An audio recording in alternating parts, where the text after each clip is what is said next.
শয়তান আল্লাহকে চ্যালেঞ্জ দিয়েছিল, আল্লাহ আপনি তো জান্নাতে ঢোকাতে পারবেন না, এতগুলো জান্নাত কেন বানালেন? জাহান্নাম আরো বেশি হলে ভালো হতো। আল্লাহ বললেন কেন?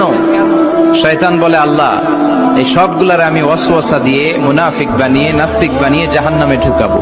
আমি চ্যালেঞ্জ দিলাম, ডান দিক থেকে ধোকা দেব, বা থেকে, সামনে থেকে, পেছন থেকে, নিচ থেকে, রগের শিরা উপশিরায় ঢুকে, মাজরার দাম যেখান দিয়ে রক্ত চলাচল করে ওখানে ঢুকেও আমি ধোকা দেব।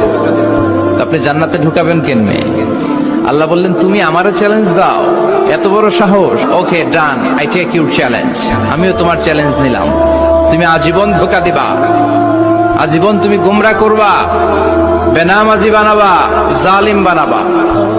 কিন্তু আমার বান্দা কোনো তাফসীরুল কোরআনের মাহফিলে এসে অথবা মাঝরাতে ঘুম ভেঙে গেলে তাহাজ্জুদের জায়নামাজে চোখের পানি ছেড়ে যখন ক্ষমা চাইবে, আমি সব গুনাহ মাফ করে দেব, তুই কি করবি?